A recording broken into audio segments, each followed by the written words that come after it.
నమస్కారం అండి. నా పేరు కళ్యాణి. ఈరోజు మీ మాట నా నోట వినిపిస్తా. మన ఆంధ్రప్రదేశ్లో ముత్తు తుఫాను వల్ల ఎంత నష్టం జరుగుద్దో, ప్రజలకి ఎన్ని ఇబ్బందులు వస్తాయో, ఎన్ని విపంతులు వస్తాయోనని మన పవన్ కళ్యాణ్ గారు మన జనసేన పార్టీ నాయకులకి ఆదేశాలు ఇచ్చిండు. ఆదేశాలు ఇచ్చిన ప్రకారం అమ్మటే మన జనసేన నాయకులు మొత్తం ఎమ్మెల్యేలు ఎవరైతే మన కాకినాడ రోడ్లలో పంతం నానాజీ గారు ఉన్నాడు, మన పవన్ కళ్యాణ్ మాటగా ప్రజల కాడికి పోయి ఎవరెవరికైతే ఈ ముత్తా తుఫాను వల్ల నష్టం జరుగుద్దో వాళ్ళందరికీ, అమ్మ మీరు ఇక్కడ ఉంటే నష్టం జరుగుద్ది, మీకు ఆపద వస్తుంది, మన పవన్ కళ్యాణ్ గారు చెప్పిండు, మీకు ఏమేమి కావాలో వసతులన్నీ మేము కలగజేస్తాం, మీకే ఇబ్బందిగా జరగకుండా మేము చూసుకుంటామని చెప్పి జోర్ను వాళ్ళలో కూడా ఆయన ప్రాణ సైతం పణంగా పెట్టి ఇంటింటికి తిరిగి మన పవన్ కళ్యాణ్ మాటగా చెప్పి ప్రజలందరినీ ఒక కాడికి చేర్చి భోజనం పెట్టిండు. చిన్నపిల్లలకు కావాలంటే పాలు ఇచ్చిండు, పెద్దవాళ్ళకి కావాలా ఏమన్నా ఆరోగ్య సమస్యలు ఉన్నా కూడా డాక్టర్లని ఇమీడియట్గా అక్కడ పెట్టిండు. ఎవరికి ఆపద వస్తుందో, ఎవరికైనా సరే జ్వరమే రావచ్చు, జలుబే రావచ్చు అని అందరికి ట్రీట్మెంట్ కూడా అందుబాటులో పెట్టిండు. వాళ్ళ ఆకలి తెరవడానికి భోజనం కూడా రెడీగా పెట్టిండు.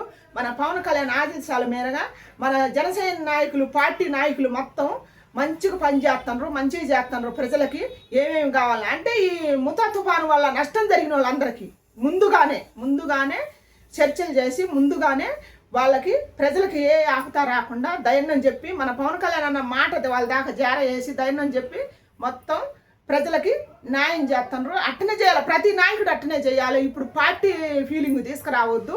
ఏ నాయకుడైనా సరే పార్టీలు అనేది పక్కన పెట్టి ప్రజలకు సాయం చేయాలా, ప్రజలకు నష్టం జరగకుండా, ఇబ్బందులు కలగకుండా, వాళ్ళకి ఏ ఆపత వచ్చినా ఇప్పుడు ప్రతి మనిషి మానవత్వ దృక్పథంతో ప్రజలకు సాయం చేయాలని నేను కోరుకుంటున్నా. అమ్మ, గవర్నమెంట్ ఎలాంటి చర్యలు తీసుకోవాలి ఇలాంటి సందర్భాలలో? గవర్నమెంట్ ఇలాంటి సమయంలో ప్రజలకు ఏ నష్టం జరగకుండా, ప్రజలే మిమ్మల్ని గెలిపించారు కాబట్టి మీరు ప్రజలకు ఇప్పుడు నష్టం జరగకుండా, ఆపత రాకుండా వాళ్ళని కాపాడాల్సిన బాధ్యత మీకు ఉంది. కాబట్టి ఎవరైనా సరే, చంద్రబాబు నాయుడు గారైనా సరే, లోకేష్ గారైనా సరే, ఇప్పుడు మన జగన్ గారైనా సరే, ఇప్పుడు పార్టీలు పెట్టొద్దండి దయచేసి. ఈ ముత్తు తుఫాను వల్ల 2 రాష్ట్రాల ప్రజలకు నష్టం జరుగుద్దని చెబుతున్నారు.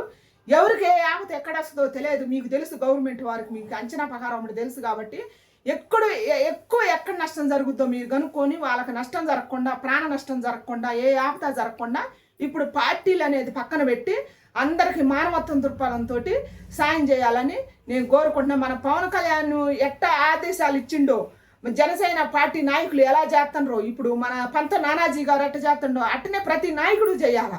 మన పవన్ కళ్యాణ్ ఎట్ట ఆదేశాలు ఇచ్చిండో, ప్రజలకు నష్టం జరగకుండా, ప్రజలకి ఏ కష్టం రాకుండా, ఎట్టా ఆపత రాకుండా ఎలా చెప్పిండో మన పవన్ కళ్యాణ్ అన్న సిద్ధాంతాలు ఎట్ట ప్రజల్లోకి తీసుకుపోతారో ఇప్పుడు ప్రతి నాయకుడు కూడా అట్టనే చేయాలని నేను కోరుకుంటున్నా. ప్రజలు కూడా ఎలాంటి జాగ్రత్తలు తీసుకోవాలమ్మా? ప్రజలు కూడా ఇప్పుడు మన నాయకులు సాయం చేయాలని వస్తున్నారు కాబట్టి వాళ్ళకి వాళ్ళకి కోఆపరేషన్ చేయాలా. మేము రాము, మేము చేయము అనవద్దు. ఎందుకంటే మీకోసమే వాళ్ళు పోరాడుతున్నారు కాబట్టి, మీకోసమే వాళ్ళు వస్తున్నారు కాబట్టి మీరు కూడా గవర్నమెంట్కి కోఆపరేషన్ చేయాలా. మీరు కూడా వాళ్ళ మాటిని సురక్షిత మీకు హానికరం లేని ప్రదేశం దేశపోయి పెడతారు. నాకు ఆ మాట నోరు తిరగట్లేదు కాబట్టి నేను చెబుతున్నా. మీకు ఎక్కడైతే సేఫ్టీగా ఉంటుందో అక్కడ పెట్టి మిమ్మల్ని బాగానే చూసుకుంటారు. మళ్ళీ తర్వాత ఈ వాన పోయిన తర్వాత మళ్ళీ మీ ఇళ్ళకి మిమ్మల్ని చేరుతురు జాగ్రత్తగా. మీకు ఎక్కడెక్కడ ప్రాబ్లం ఉందో ఆ ప్రాబ్లం సాల్వ్ చేస్తారని మరీ చెబుతుండు మన పంత నానాజీ గారు, మన జనసేన నాయకుడు. మాత్రం ఎక్సలెంట్ అనిపించింది అది. ఎంపీ గారు కూడా బాగానే చెప్తారు, ఉదయ్ శ్రీని గారు కూడా నిజంగానే ఉదయ్ శ్రీని గారు కూడా బాగానే చదువుతుంది. అంటే అన్న పవన్ అన్న మీరు చెప్పిన ఆశయం వృధా పోలేదన్న, మన ముత్త తుఫాను వల్ల బయటపడుతుంది. ఇట్టనే చేయాలి, అందరూ ఇట్టనే చేయాలి. మన ఉదయ్ శ్రీని గారు అలాగా, మన పంత నానాజీ గారు అలాగా ఇప్పుడు పార్టీ ఫీలింగులు రాజకీయం చేయకుండా మానవత్వం దృక్పథంతో మన పవన్ కళ్యాణ్ ఇచ్చిన ఆదేశాలు ఒక్క మాట, మన పవన్ అన్న చెప్పిన ఒక్క మాట కోసం నాయకులు పార్టీ సైతం పక్కన పెట్టి వాళ్ళ ఎమ్మెల్యేలు అనే స్థాయి కూడా మరిచిపోయి వాళ్ళు ప్రజల కోసం, ప్రజల దగ్గరకు వచ్చి పనిచేస్తారు. ప్రతి నాయకుడు అట్టనే చేయాలని నేను కోరుకుంటున్నా. ప్రజల కోసమే పనిచేయాలి కాబట్టి ఈ మంచిగా చేస్తున్నారు. అది మన గవర్నమెంట్ వారు కూడా, మన పోలీస్ శాఖ వారికి నేను సెల్యూట్ చేస్తున్నా. ఎక్కడ ఆపద వచ్చినా వారే ముందు ఉంటారు. వారే ముందు నుంచి వాళ్ళకి అప్పుడు వాళ్ళ ప్రాణం బాధ్యత ఉంటుందో కూడా వాళ్ళకి తెలియదు. ఎవరు ఆపద వచ్చినా వాళ్ళు ముందు ఉంటారు. దయచేసి కొంతమంది పోలీసులు లంచాలు తీసుకుంటారు అని పోలీసు వారి మీద కోపం ఉంటుంది, కానీ దయచేసి అందరు అట్ట కాదండి. మంచి పోలీస్ వ్యవస్థ ఉంది. మంచి వాళ్ళు ఎక్కడ ఆపద వచ్చినా వాళ్ళే ముందు ఉంటారు కాబట్టి వాళ్ళని కూడా మనం గౌరవం ఇవ్వాలా. వాళ్ళు కూడా ఈ ముంతా తుఫాన్ నుంచి ప్రజలను కాపాడుతున్నారు, వాళ్ళు కూడా నిలబడి చెబుతున్నారండి. అసలు ముందుండేదే వాళ్ళు కాబట్టి వాళ్ళకి మనం సెల్యూట్ చేద్దాము, వాళ్ళకి మనం గౌరవిద్దాము, మన పోలీస్ శాఖ వారికి. ఇదే నేను చెప్పదలుచుకున్నాను జనాన్ని. ఫైనల్గా ముంతా తుఫాన్ అయితే కొన్ని రోజుల్లో అయిపోతుంది, కానీ దీంట్లో చాలా మంది పేదవాళ్ళు ఉంటారు కదమ్మా, చాలా రకాలుగా ఆస్తి నష్టపోతారు, వాళ్ళు ఎంతో కష్టపడి సంపాదించుకుంది. అలాంటి వాళ్ళకి ఏ విధంగా న్యాయం జరగాలని గవర్నమెంట్ని అడుగుతారు? అలాంటి వాళ్ళకి సాయం చేయాలి, గవర్నమెంట్ని సాయం చేయాలనే కోరుకుంటున్నా అన్న. దయచేసి ఇంతమంది గవర్నమెంట్ వచ్చారు పోయినరు, ఎవరు చేయలేదు కాబట్టి మన పవనాన్న ఖచ్చితంగా చేస్తాను, నాకు ఆ నమ్మకం ఉంది.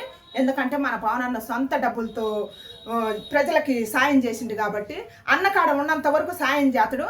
ఇట్టాటి తుఫాన్ వచ్చినప్పుడు, మన ముంతా తుఫాన్ కానీ ఉద్దు తుఫాన్ కానీ ఎన్నో తుఫాన్లు వచ్చినాయి కాబట్టి అన్నకాడ డబ్బులు అయిపోయినప్పుడు మన సోను సూద్ గారు లాంటి వాళ్ళు ఎవరైనా సరే డబ్బు ఉండోళ్ళు అన్నకు హెల్ప్ చేస్తే మన పేద ప్రజలకి అందిస్తాడు.